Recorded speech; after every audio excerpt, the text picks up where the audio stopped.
Bonjour, bonsoir à tout le monde. Merci beaucoup pour votre attention au quotidien. Et voilà, nous sommes très fiers de vous avoir à nos côtés. Hmm. Tous ceux qui nous suivent, n'hésitez pas à poser vos questions ou à commenter à propos de nos vidéos, du contenu, ce que vous aurez voulu qu'on fasse. Si vous avez besoin de notre aide, n'hésitez pas, juste commenter. Et les commentaires auront des réponses appropriées. Voilà, cette fois, qu'est-ce que nous avons? Nous avons une nouvelle vidéo dans la série Solution Machine. Dans nos précédentes vidéos, nous avons déjà expliqué c'est quoi Solution Machine. Donc, vous pourrez vérifier si vous n'avez pas encore vu nos précédentes vidéos. Et la Solution Machine, cette fois, va vous permettre, essentiellement vous qui travaillez avec les ressources naturelles, surtout la forêt. Et nous avons écrit un code qui est déjà en service depuis 2014, puisque ce code a été utilisé pour la première fois en 2014.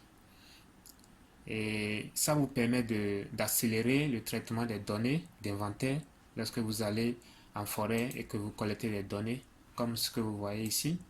D'accord? Vous installez des placettes, vous collectez des données, ça peut être sur la hauteur, le diamètre, et vous revenez du terrain, vous revenez au labo pour exploiter ces données et sortir une information qui vous permettra de prendre des décisions. Généralement, l'information qu'on sort de ces données se présente sous forme d'indices, d'indicateurs, de paramètres. Alors, pour calculer ces paramètres, parfois ça prend du temps. Pour éviter cette complication de tâches pour les spécialistes en forêt, vous pouvez être étudiant, chercheur ou travailleur dans des organisations internationales, dans des services d'État, où vous gérez des données de forêt ou de ressources naturelles. Ce code est pour vous. Alors, premièrement, nous allons vous parler de comment mettre en forme vos données dès que vous finissez votre inventaire. Puisque ça, c'est important. Vous avez besoin d'un format pour utiliser la fonction, pour utiliser le code que nous mettons à votre disposition. Voici un peu le format. Dès que vous collectez vos données, vous revenez, vous saisissez vos données comme d'habitude. Et pour chaque placette, d'accord, je vais trier ici de plus petit au plus grand. Vous allez voir que plot ici, c'est pour la placette, d'accord, le numéro de placette. Donc, vous allez voir première placette, deuxième placette, troisième, quatrième, ainsi de suite, so on so forth. Cette ligne correspond à un seul individu d'arbre. Pour cet arbre, vous avez collecté certaines informations, y compris la hauteur, hauteur totale, le diamètre, blablabla. Voilà. Donc, vous avez cette matrice d'informations. Ce sera l'entrée pour la fonction qui va vous permettre de calculer tous les paramètres requis. D'accord? Alors, dès que vous avez ce format, vous pouvez déjà l'exploiter. Mais attention, il y a une précision.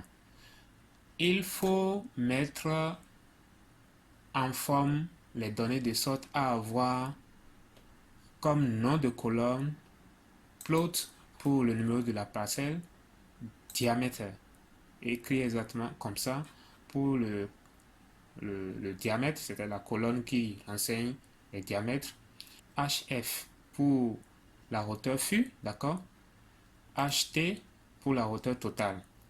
Donc, dès que vous avez ces quatre colonnes nommées de cette manière, peu importe leur position dans la matrice de données, le reste, vous nommez ça comme vous voulez.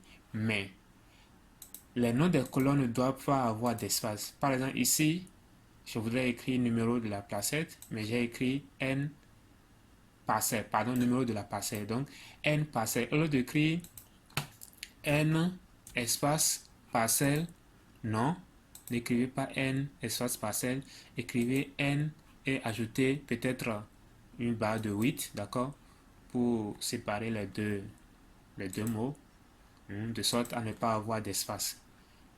C'est pour éviter les problèmes dans l'exécution du code que nous évitons les espaces. Donc, vous avez votre matrice comme ça, alors c'est prêt pour être utilisé. Ensuite, qu'est-ce que vous allez faire?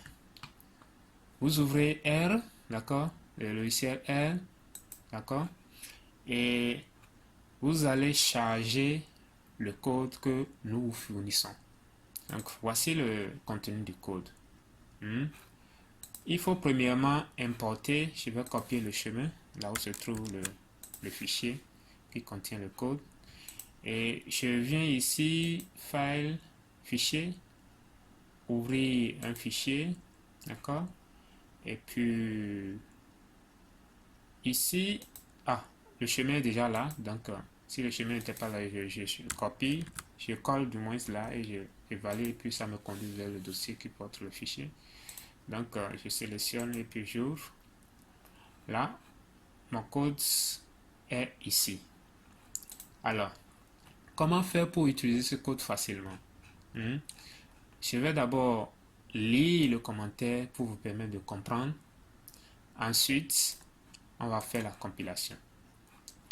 À partir du code, ceci dit, à partir du code ci-dessous, compile la fonction nommée ici gmgc forinf dans R. D'accord? La compilation, ça consiste à sélectionner la plage du code, ok?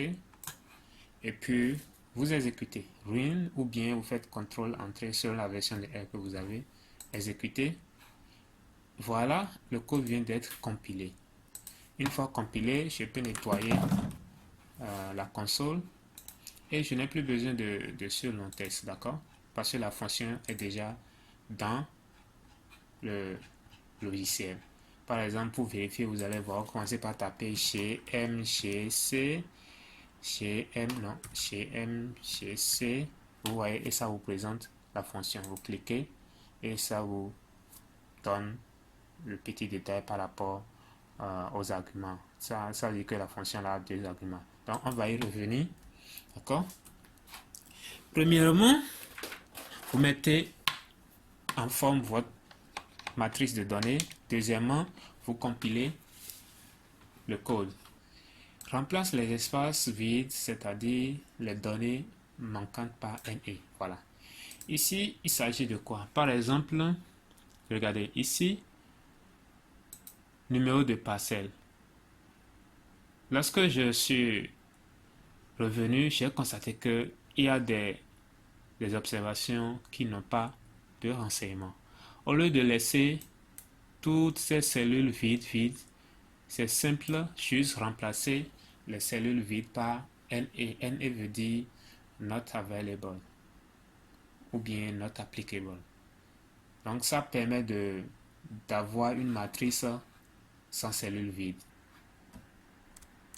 Je copie et vous voyez, donc ça montre que la base est copiée dans la mémoire de l'ordinateur. Vous voyez le symbole. Donc je reviens dans R, j'exécute cette fonction qui a deux arguments. Le premier, c'est le nombre de placettes et le deuxième, c'est la superficie d'une placette en état. Donc, gmgc forinf n, s. Comment ça va se passer? Je vais d'abord repartir d'en bas pour voir le nombre de placettes que j'ai au total. D'accord? J'ai au total 9 placettes ici. Donc, voilà, j'ai 9 placettes. Ok, donc je reviens ici. Voilà. Et je tape chez MGC. C'est proposé, donc je sélectionne. Premièrement, nous placer G9 séparé par virgule et la superficie d'une placette. La superficie d'une placette dans le cas de cet inventaire, c'était, je pense, 0, je suppose que la superficie d'une placette est 0,3 hectares. Ok, 0,3 hectares. Et puis, je valide. Ça vient de calculer tous les paramètres. D'accord? Voici le résultat. J'ai, en ce qui concerne le diamètre, j'ai les valeurs moyennes par placette, d'accord? J'ai la valeur du diamètre et les cas types par placette. Et puis, pareil pour la hauteur. Pareil pour la hauteur. Ici, c'est la hauteur flux. Ici, c'est la hauteur totale. Ici, c'est la surface terrienne. D'accord? Ici, c'est la densité. Ici, c'est la hauteur totale de l'oreille. Ici, c'est la hauteur flux de l'oreille. D'accord? Ici, c'est le volume. Ici, pas placé, vous voyez. Ici, vous voyez le volume total estimé et le volume flux estimé. D'accord? Et voilà. Et puis, ici, vous allez voir, moyenne des variables sont pour le diamètre. En ce qui concerne cette forêt, la moyenne du diamètre, c'est 52,11. D'accord? Et la marge d'erreur correspondante, c'est 6,09. Donc, ça fait 52,11 plus ou moins 6,09. Hauteur phi, vous avez ça, ainsi de suite pour toutes les variables. D'accord? Et le diamètre, ici, le coefficient de variation de chaque variable, ici, vous voyez diamètre, hauteur phi, hauteur totale, surface terrienne, densité. Donc, voilà. Vous avez toutes ces valeurs. Donc, vous avez ici coefficient de variation de volume total estimé, volume flux estimé, et ça finit par le facteur d'espacement en pourcentage qui est de 70,65% ici. Ce sont des paramètres que on calcule pour prendre des décisions en termes de gestion des forêts. D'accord? Et voilà, c'est de cette manière ce code va vous aider à analyser très rapidement vos données lorsque vous mettez votre base de données en forme de manière à pouvoir utiliser notre fonction. Et ce qui est encore très facile, puisque vous avez déjà la fonction, à tout moment il y a changement de données, vous réexécutez simplement le code et vous avez les résultats.